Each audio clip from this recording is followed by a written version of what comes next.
All right, welcome back to the Wholesome Lending Group podcast. My name is Austin. Susy. And we are talking about the pros and cons of DSCR loans. DSCR loans are a great product for real estate investors looking to acquire more properties quickly. And so we're super excited to kind of dive into this. If you're trying to figure out who we are, we have another channel that we run called Wholesome Financials. We are business funding experts on alternate lines of funding. We help real estate investors fund the properties they find quickly. And my wife, Susy, here is also a licensed mortgage loan originator in California as well as Florida. So we've been in the game for a minute, but let's jump right to it. Some of the pros, some of the cons. Which one do you want to start with first? Let's go with the good stuff, the pros. Okay. Well, we'll start with the pros and then we'll kind of end with the cons. So Okay. First pro, I think we have about 9 of them? About 9. We'll be. Okay, we'll go through them. All right, go ahead. Give me the first one. You can pretty much do any type of property when Yep. it comes to DSCR. So townhomes, single family homes, condos, Yep. you name it, you could most likely do it. I think with the exception of like trailer homes. Yeah. Okay, that makes sense. Which is great because depending on if you're going the conventional route or something like that, like there are a lot of limitations on type of loans. Yes, like condos. It's like you're not capped to, or you're not put into a corner on certain types of properties you have to go for. Yeah. With this type of loan product. That's good. Yeah.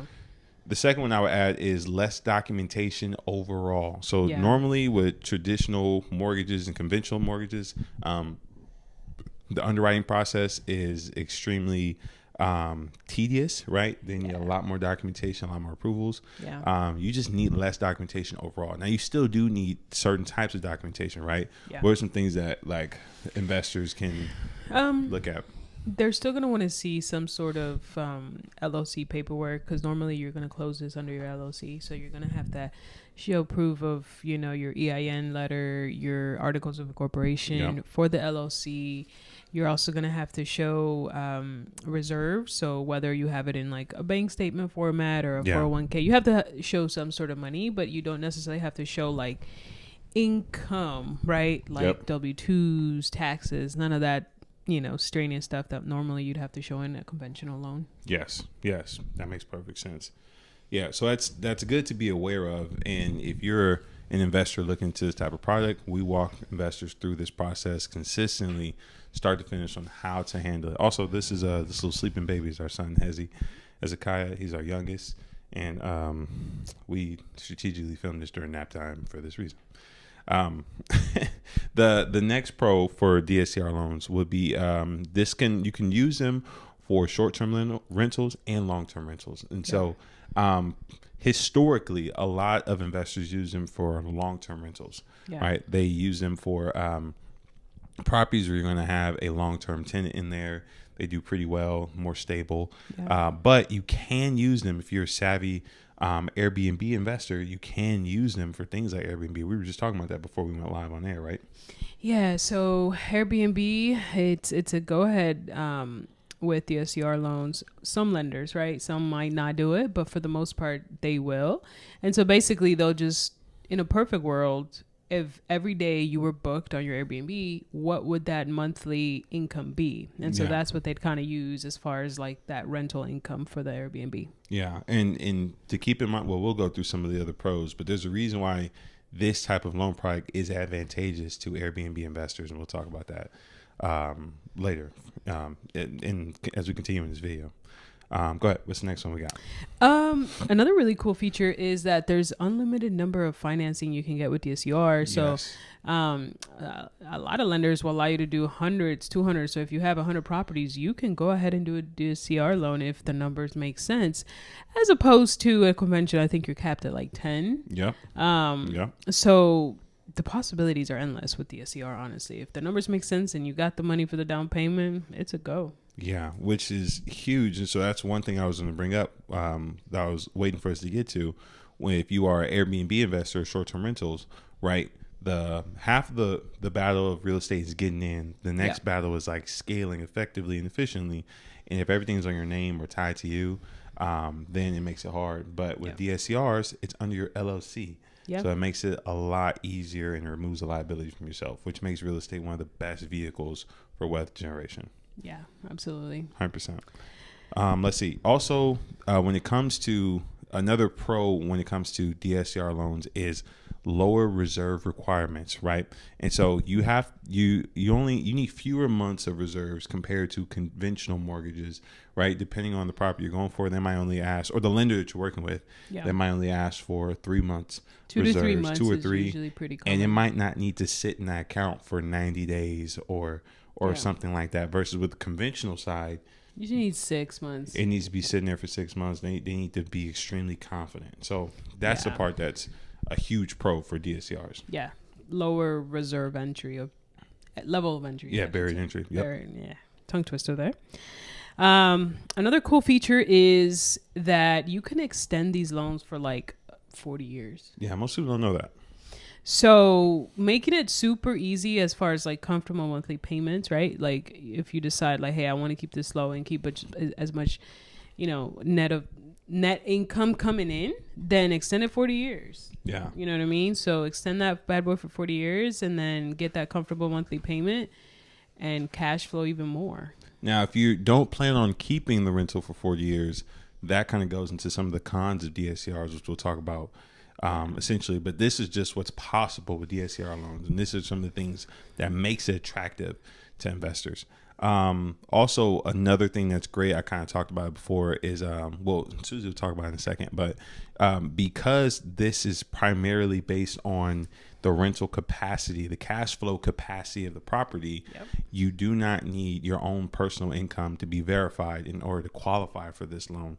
And so that's what's super awesome. Your personal income isn't used. Normally you would need W-2s or pay stubs or tax returns, but this is necessary. If you have a product that's, if you found a property that's a good deal, that's cash flowing well, then you should be good to go and move forward. Absolutely, yeah. And I think we already kind of touched up on the last one, which is the fact that you can put it under your LLC. So big plus because, careful there. big plus if... Sorry, guys. Headphone users. Sorry. I lost my train of thought. Yeah, sorry. You were talking about, we kind of covered it earlier. Yeah. So you can put it under your LLC, which means that it won't report your personal credit and it doesn't affect your debt to income ratio. So that's super cool because it'll never show up on your personal credit. So if you want that to be clean, just put it under your LLC and do a DSCR. Yeah. All right. So now let's talk about some of the cons of DSCR loans, right? The first one is the minimum DSCR ratio requirement. So DSCR stands for debt service coverage ratio, and the ratio is literally a ratio. It needs to be 1 point and higher.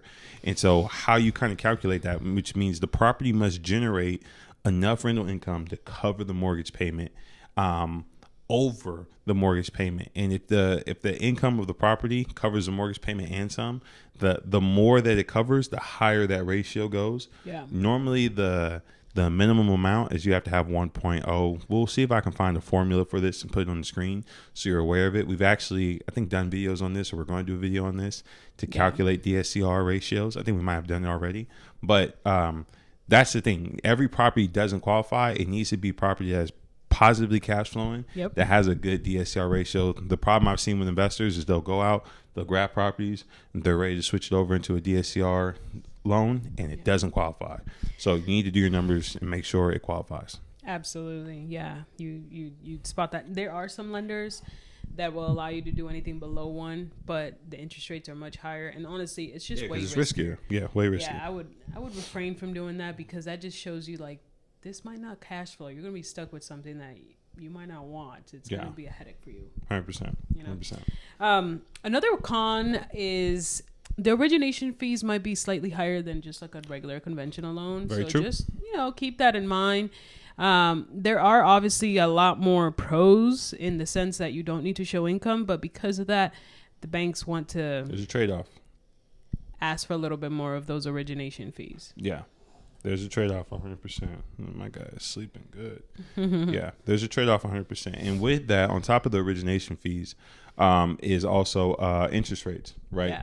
Yeah. Interest rates are usually 0.5 to 1.5% higher than the conventional loan interest rate. And so right now, if the interest rates are 6, a DSCR interest rate could be 6.5 as much as 7.5. Yeah. And so that's something to keep in mind. But what you're trading, like you said, is not needing income verification. It's easy to qualify. as well as speed. These loans close very quickly. Super fast, yeah. Compared to conventional, you're looking at months. So just keep that in mind. That's the trade-off. Those are the cons there. What's the fourth con for DSCR loans? Yeah, so you have to have at least a minimum 640 credit score. The best rates, honestly, are going to be above like 680 to 700 plus credit scores. Those are going to be the most favorable terms, but most lenders do want to see at least a 640 credit score. Yeah. So that makes sense. If your score isn't the greatest, I would just suggest starting credit repair. So that way, if you did want to qualify, you would be in that position to do so. Absolutely. Absolutely. Something else to keep in mind, another con when it comes to DSCR loans are, you know how we mentioned you can extend DSCR loans for 30, 40 years. Yep. But if you want to break that loan, you want to liquidate, you want to move on, you want to maybe do a cash out refi, whatever the case may be, you want to do something different with that property. You're downsizing your portfolio or you're selling it, right? There are such things as prepayment penalties, right? So with conventional loans, it's harder to get them up front, but it's easy to get out of them. DSCR loans are easy to get into up front, but they're hard to get out of. And so, but hard is a relative term, right? You're not really taking a hit at all. And so most DSCR loans do include prepayment penalties. If you refi or you pay off the loan early in the first few years, just keep that in mind. The cash flow, if the numbers make sense, it can still work out in your favor. And normally it does, which is why people still use this loan product. So it's nothing to be afraid of, just something to be aware of. Yeah, I mean, and there are definitely a lot more lenders as well that don't require a prepayment penalty. So, I mean, they're out there. But for the most part, you will get charged a prepayment penalty if you try to get out of it in like 3 years. Yeah. Because they need to make some money. Yeah, the bank needs to make some money. Makes sense. Absolutely. All right, what's the next one?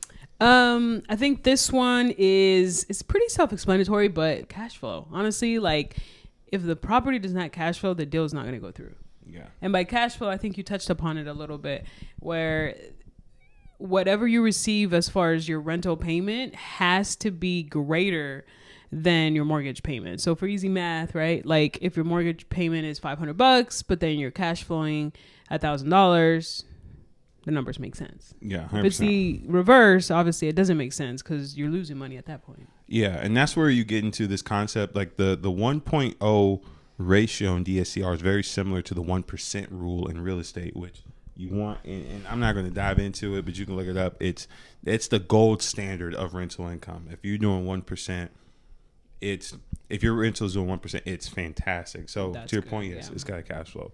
And then last but not least, you are going to have out of pocket some money, right? You are going to need to have a 20% down payment for this. Yes. So the property that you're going for, you will need to put down money for this loan product. Now, it doesn't mean you have to put down your own cash. We work with a lot of real estate investors and we teach them how to leverage business credit cards, how to liquidate those cards and use that. Those cards are 0% interest for 12 to 18 months. And then you can use that as a down payment. But just be aware for DSCR loans, you will have to put down 20% of whatever the purchase price of the property is that you are looking at. A little bit different than fix and flip loans. You are going to need down payment. You are going to need a 20% deposit.